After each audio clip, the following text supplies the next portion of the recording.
Hey, good morning, everybody. Welcome to another Telling It Like It Is. My name is Jade Alberts, the founder of Peer Guidance. We're a purpose before profit group that helps you with anything from mental health to business development. But we're not here to talk about me. Less of me, more of my guests makes for a good show. But I want to give a shout out to Founders Coffee.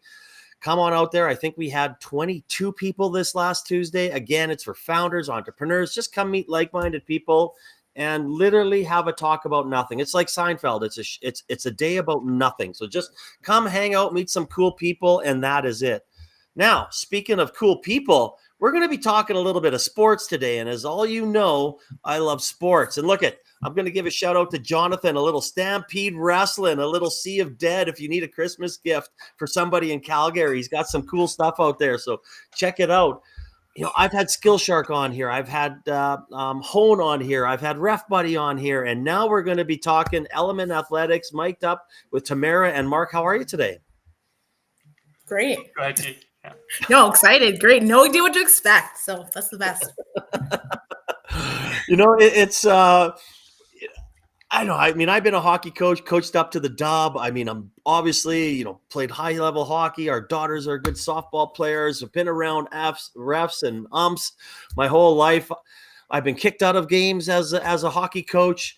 I've been, to be quite honest, I've been hungover drinking with one of the refs at a tournament in Bantam AAA, and he wouldn't kick me out so I could go sleep in the dressing room. So I've seen it all, and I mean, I respect refs. I love refs. We do have a problem in that, and we'll get to what you guys are solving first, but I want to learn a little bit more about you. So Mark or Tamara, which one of you ever want to start? Tell a little bit about maybe your background, your sports, and how you came up with this idea.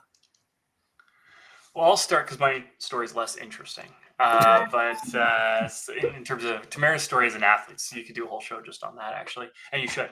So Tamara and I have known each other since we were kids, actually. Tamara played basketball with my little sister, so that's how we met.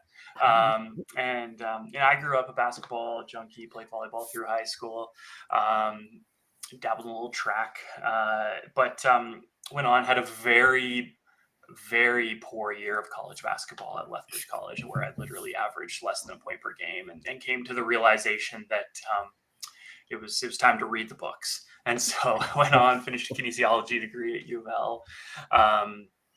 A sports junkie, though, I think you can relate to that. I actually went down to Gonzaga, so shout out to the Gonzaga jersey in the back there, the great John Stockton. I did a master's of sport management there, went on, worked in the Western Hockey League, worked for the Calgary Stampeders. And at some point, I actually got the entrepreneurial itch.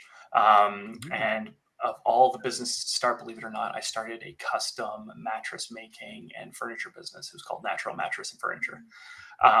So we bootstrapped that business, and like every good bootstrapped entrepreneur, I was broke. And I said to myself, I should make some extra money. What should I do? Oh, refereeing is easy money, right? How hard could it be? I'll referee basketball. I know the game. And this is where I became familiar with this. It was a drink from a fire hose. Refereeing was not easy. And this is where I started to become familiar with a lot of the problems that we'll talk about. So fast forward 5 years, I ended up selling that business to my business partner. Went on to work for Shopify, where I kind of became tech curious. And then in that process, I noticed a couple of years ago that Washington State high school officials and Ontario Soccer had piloted using police body cams on their officials. And I was just like, whoa, it's reached this level, like the abuse, the referee shortage, like that associations are ready to go to. And these are not cheap body cams, that they're willing to spend this type of money, and they're willing to do this type of attempt at a solution. So that's when I reached out to Tamara, who I'll let her tell her story.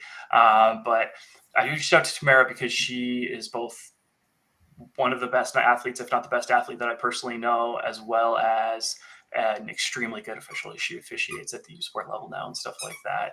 And that's our creative minds kind of patched what we're doing now.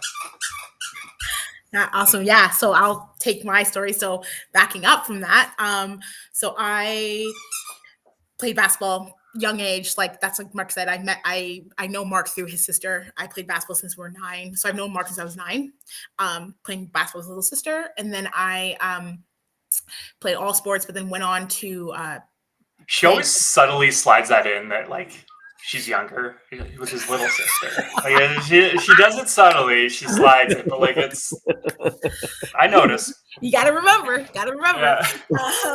Yeah. So yeah, I've known Mark for 25 years and played basketball at the University of Calgary, and had an amazing opportunity. I captained the team. I was okay, when it comes to the referee crisis shortage, I definitely was not the nicest to the rest. And I use that reason kind of, I lead the league still, Canada West, in technical fouls. And I've been retired for 12 years. So I still hold that record. So you can kind of understand what kind of player I was. I was passionate. But then so when I finished playing basketball for University of Calgary, I did an undergrad in exercise health physiology, then went on and did my master's, started my own business. I still have my strength conditioning business. So that's kind of what kept me in sport. Then kind of like Mark, I was like, I kind of want to go back. I want to give back to the sport. And I hated women's league because, it's not fun anymore. What am I competing for? So I'm like, let me ref because I want to be the ref that I wish I had when I played. So I went on to ref, and that's where so I've been refereeing for about 5 years now, officially, and in that process is I went from a junior high ref to now I referee at the university level, and my goal is to ref at the semi-pro level here in Canada, the CEBL. But that's where in that process Mark kind of came to me in talking to me about a product that would definitely help, ask me if it could help referees. And that's kind of where we started brainstorming, and the genesis of Mic'd Up came along. And in that time span between him talking to me helping him, inviting him to people, like meeting, introducing to people I knew in the reffing world, I got pregnant, had a baby, started co-founding the company with him. So it's a whole whirlwind of stuff. But that's how we kind of came to be. Well, I love it. I mean, I'm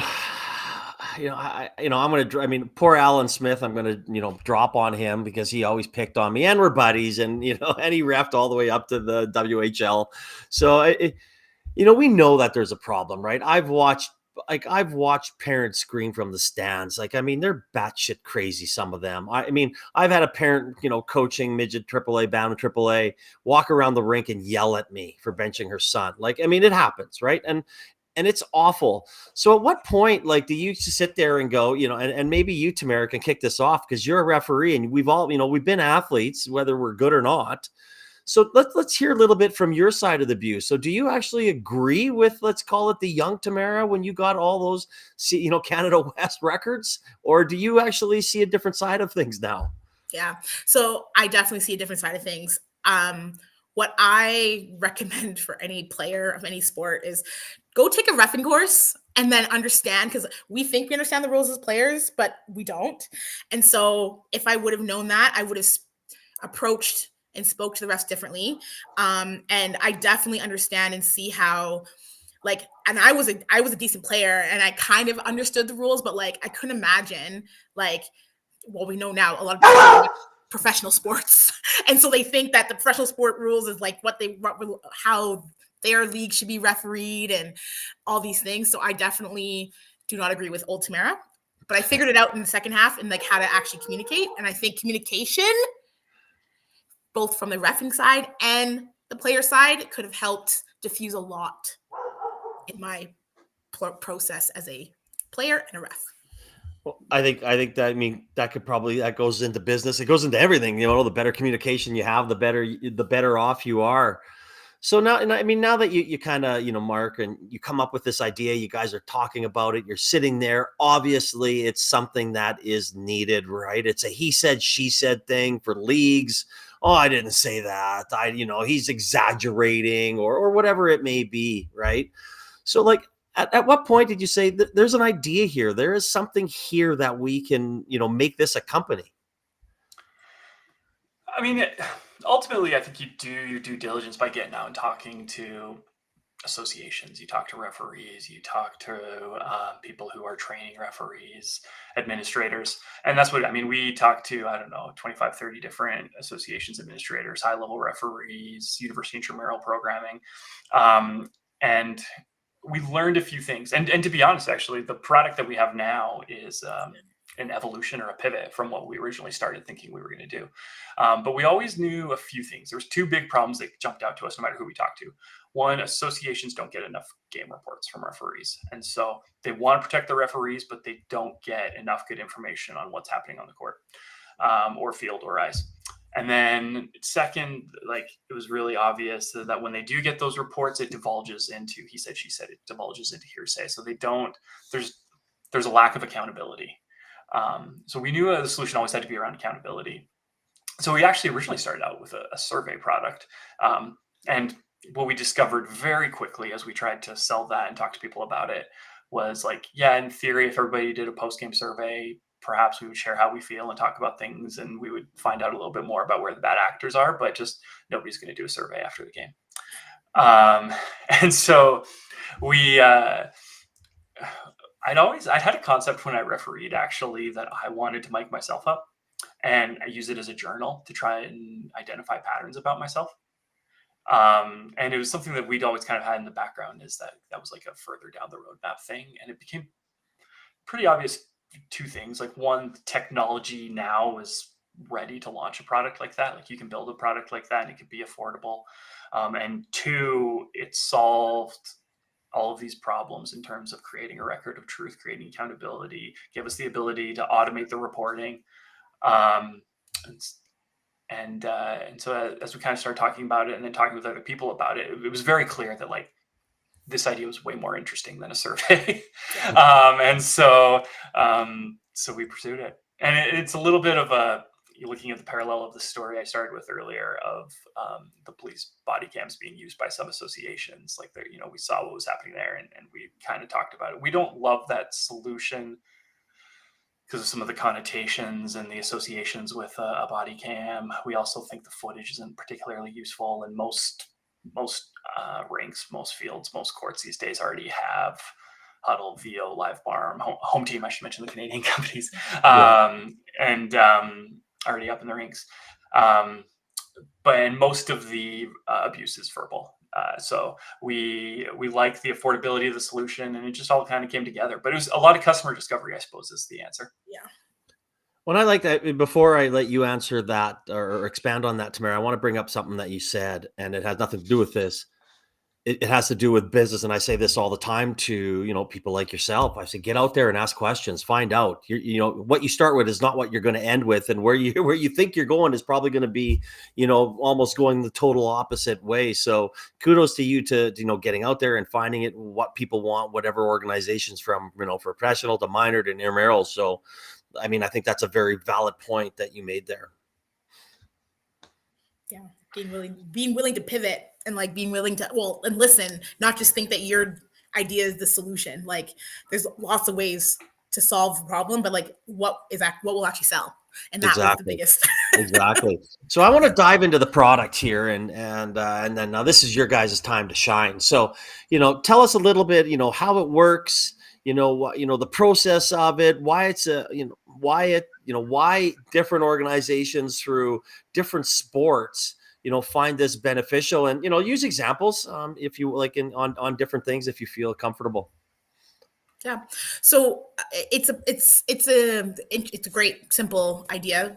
Referees are wearing a microphone. So we have a branded armband that lets people know, hey, I'm mic'd up, which that in and of itself is part of this whole accountability process. People, just so you walk into a doctor's office and you see that disrespect won't be, be respectful. It's the same idea. Like people, if one, that you're being recorded, and like people should hopefully take a beat when they go speak to a referee. But so the ref wears a microphone during a game, and then after the game, they upload their audio to our software, and our software then analyzes it for abuse detection. And currently as well, we will also give them a report on how well they communicated in certain events. And so not only is there a report of any events that happened that potentially were conflict that and that administrator needs to know, that report gets automated and sent to the administrator, but then the referee also gets a scorecard or some sort of feedback in regard to how they communicated, and with actual live, like, you can hear the conversation of what you actually said in context of what you said, and feedback on how you could potentially make it better, improve your communication. That's the high level. I'm not the techie part. Marketing the tech side. You hit the key points. Yeah. So referee wears the microphone, and then we process the audio and we look for instances of threats, insults, and criticism, and then we flag those for an association if something comes up in one of those buckets, so that they can look at it and listen to the audio themselves. And then we also now are providing feedback for the referee on, are your explanations consistent with what the rule book says? And just to make sure that, because that's one of the best ways to build confidence. And this is something we've learned from talking to people who are teaching referees, is like, you start with the rule book when you're giving explanations. And as you master that, that's where your confidence comes from. And so we give feedback on, like, how are you doing in terms of, like, to the rule book, or even if we detect like a question about a rule, we'll help reference that so that the referees are learning as they go. So yeah, but that's the gist of it. Like, sometimes we abbreviate it by saying we sell helping people think before they speak. And then we've heard that over and over again. Like, we work with Purdue University intramurals, and it was awesome. Like, the first week we did their flag football, which was a sport where they'd had a fair amount of conflict on. Like, it was awesome hearing the referees. Like, you literally heard multiple referees be like, nobody's saying anything. Or even like, we just launched just with now the Sabo. Yeah, go ahead. Yeah, with Southern Alberta Basketball Officials Association. So the Southern Alberta Officials League, I listened to probably 24, like I listened to a bunch of audio. They just started last week, and all the rest, at least a quarter of the time, I heard referees saying, people are definitely treating us differently.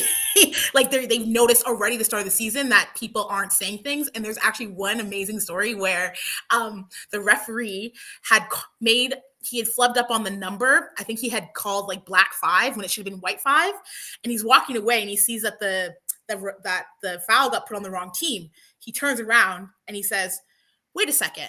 That's the wrong team. And he says, coach. And he says, I'm like, coach, why didn't you say that I have it on the wrong player? And he's like, you're wearing a mic. I didn't want to say anything. He's like, come on, help me out here. Yeah. Help me out. Yeah. Well, I think that's an interesting aspect, right? I mean, obviously, it's going to keep, hopefully, some of these young, the same reason you started, Mark. I want to make a little bit. I want to stay involved in the game. Maybe I can't play anymore. I don't know why, or I got an injury, or whatever it is, or it's going to be a side job for me for as long as I want. I mean, a lot of my friends went and rec hockey after, right? After they were done playing, just to, make a little extra cash. But I think that's also a very valid point on the training side of things, right? Like, to help these people stay in the game, to learn the game, to become better. So not only it's like a double win for an association that's going to use your product. 100%. I mean, like, a referee's primary job tool is their voice. Like, that is the primary job tool. And right now, like, it's really hard to give a referee feedback because, like, you're getting evaluated. If you get evaluated from somebody in the stands, you just don't hear those conversations.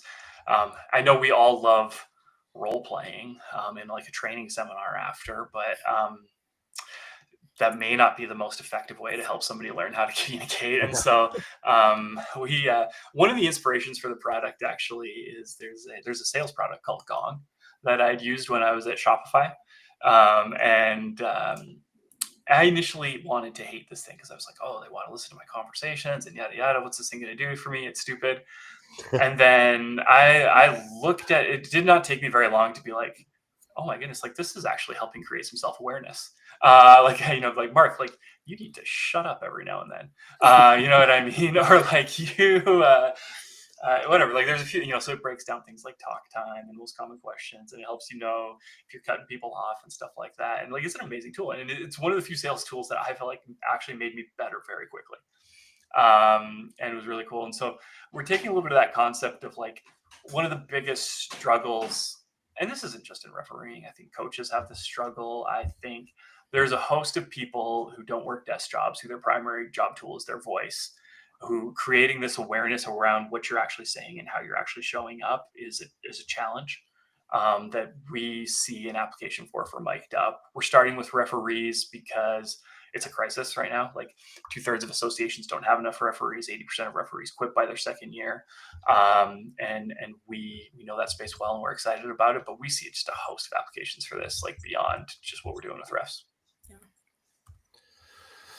So I guess when you have these conversations with, so you've gotten some big organizations, right? Purdue, some intramurals, you're talking to hockey associations, you're talking to softball, basketball. I mean, obviously it's something that's, easily used across multiple sports.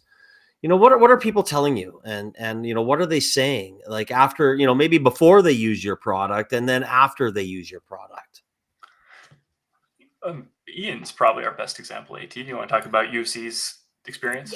Yeah. So Ian, he's an administrator for intramural programs at the University of Calgary, and the biggest feedback he said was it made his job so much easier because there's less incidents and people, and then there was a really big incident that happened that, like, if this would have happened last year before they had mic'd up, he doesn't really know what would have happened, but there was a bit of it, like there's a racist comment that was made or verbalizing that was made, and it was caught on the mic.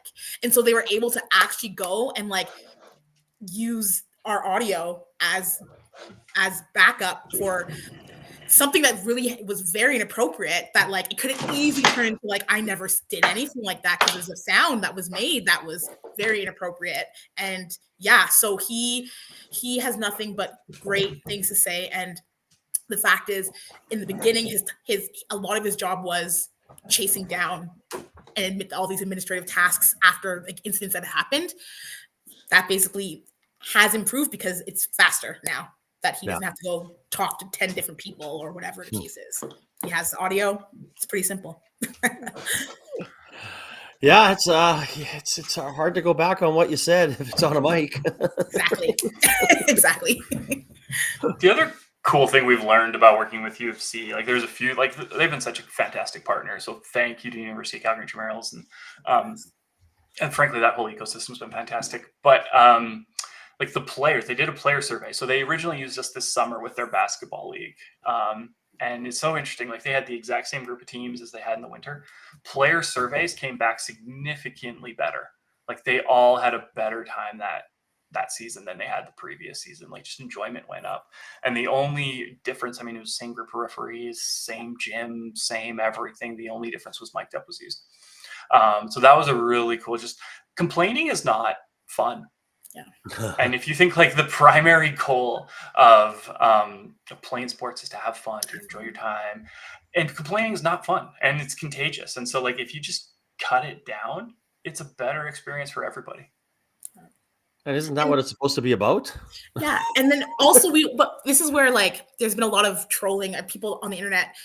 We're not trying to take the emotion out of the game. That's not the point. The hope, like we want you to express yourselves, but it's gone, like something's happened where it's just gone, or it's always happened, but it's gone too far and people get personal and attack. And it's more than just the heightened emotion. That's not what we're capturing with our technology. Yeah. I when I first heard about it, obviously being somebody who's, like I said, yelled at refs, been ejected from games. I mean, I've been there, your heat of the moment, that passion. I don't think it would change any of the passion that I would have or question any of the calls. It would probably be just change my language. And that's it. Less swearing. Maybe. And like, we talk about this all the. Oh, go ahead, T. Sorry. No, well, I was just gonna say, and like, we're also talking about a lot of times U13, U11, like, come on, y'all. Like, these are kids. Like, let's watch the language around the kids. Like, you can still, and yeah, that's the element too that people I think forget. It's like, oh, I can speak to a ref how I want to speak. I'm like, okay, no, but also it's U11. Well, yeah, right. What are we Like, doing? I've, like with some of the softball I've watched with these young officials, they actually have a person sitting behind the fence. And I think that's pretty cool, right? Like somebody there, and the official will walk back, or the umpire will walk back and talk to them, and obviously go over. And I've actually gotten arguments with parents on our team and other teams because I'm like, shut up, like, leave it alone, right? And even when I'm, at a high level at the world, we're at the softball World Series, and I'm sitting with Glenn Gulletson, and our daughters are playing together, and we're talking shop with hockey, and not one of us, on any bad calls ever said anything about the ref, because I guess we get it, we understand it, we know it, but some people just are those weekend warriors that are still going to make the show, that are probably, I can see this being just extremely beneficial in a lot of rec stuff too. And again, I love the training side of it, especially for making officials better. Maybe some official wants to be a linesman in the NHL or a ref in the NHL. I mean, how are you going to learn? And that role playing stuff is crap. I mean, just I think it is. I truly do. I've done it. People tried it in sales. I think it's garbage. Let's the only way to find out is being there for real and learning in real situations. Yeah, ditto. Yeah, that's. Period. I know. I pooped on your nice little, Shopify process. It's part of the reason why at Peer Guidance we go on sales calls with the companies we work with, because unless you're there, I mean, you're going to miss something. If you're coming back and you're telling me something on how it went, it's not going to be the same if I'm sitting beside you, watching what you're doing and how you're talking. And ultimately, that's kind of what we're trying to help do, is scale mentorship. Like it's with just the logistics of it. You can't have a mentor everywhere. But like now, like a referee has the ability to, like, if there's a conversation that they're like, man, I wonder what a mentor would say about this. They can just share it with them in our app. And like, Well, Dave, you touched on like the next iteration of what we're doing, because like, okay, well, that's our next question. So we're going to kick it off right here. What's next? Boom.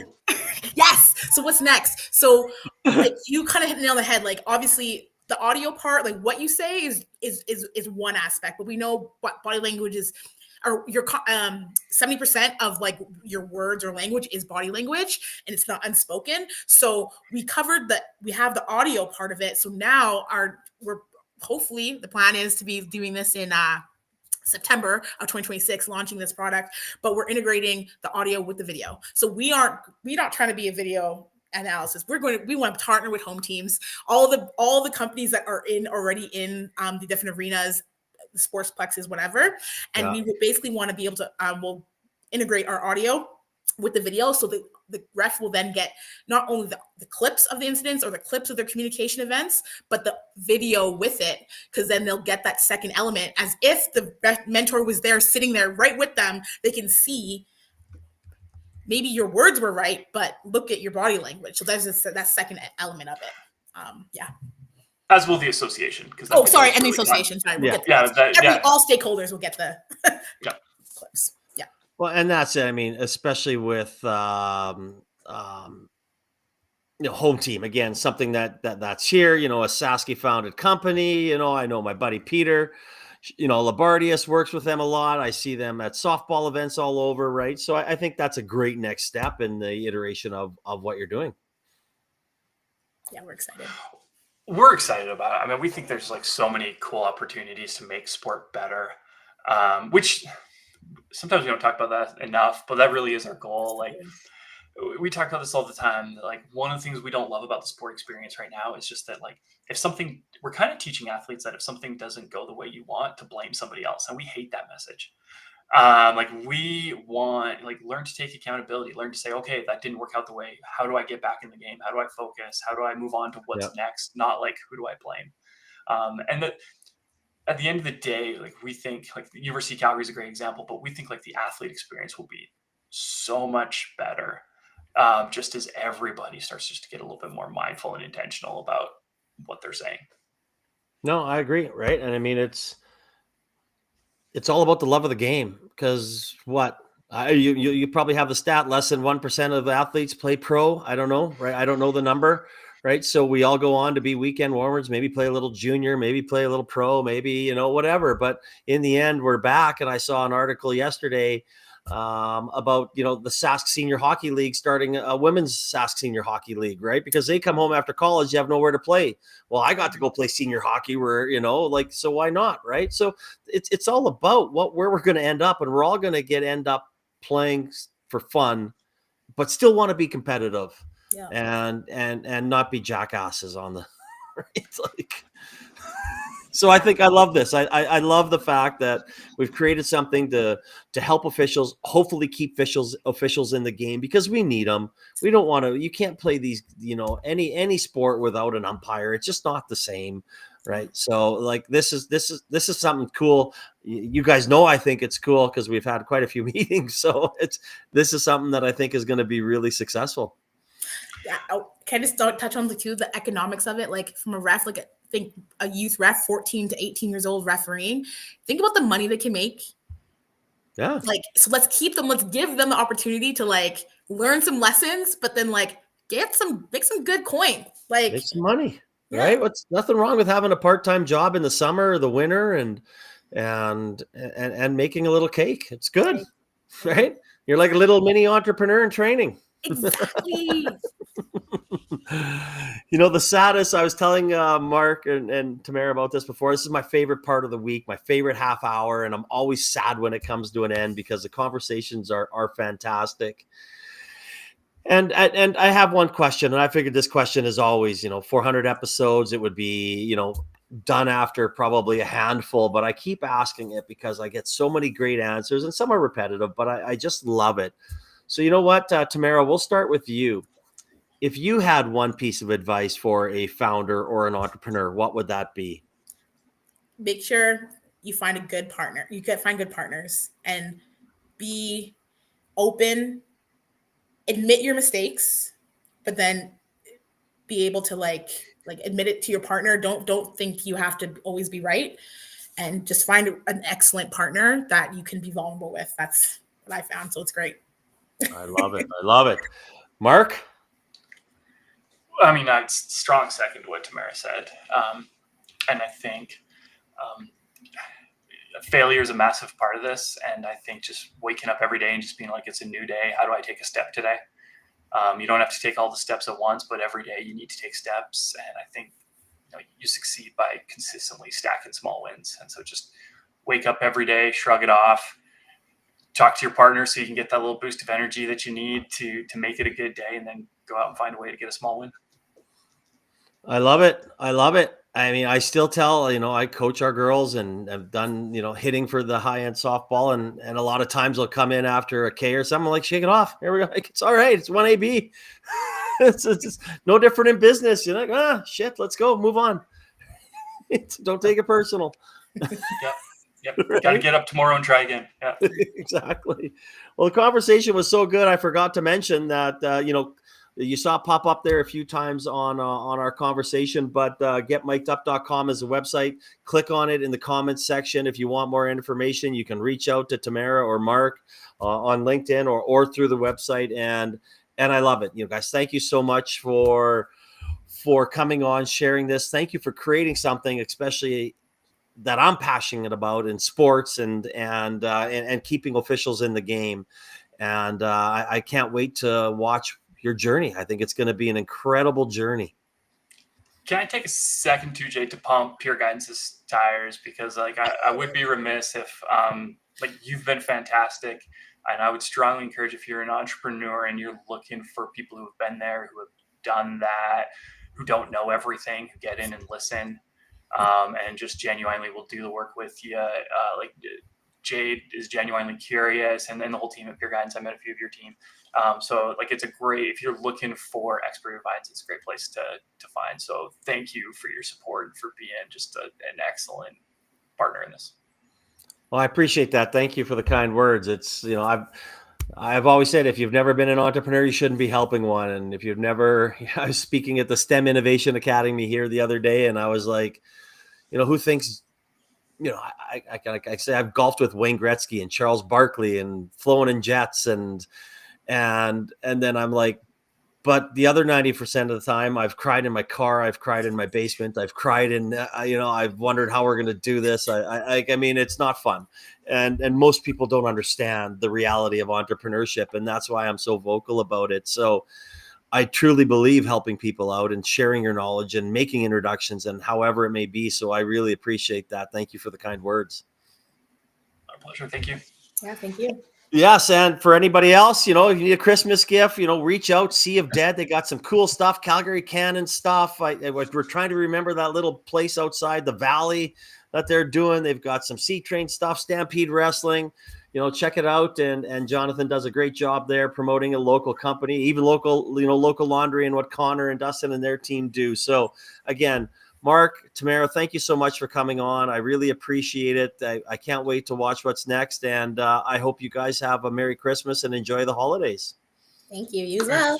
And I've got one more next week, and it is with Rochelle Edwards with the Trade Accelerator program. So I'm excited. If you're a company that's looking about expanding across North America or the world, you should learn more about that program. So that will be the last one before Christmas. So we'll talk to everybody next week, and enjoy.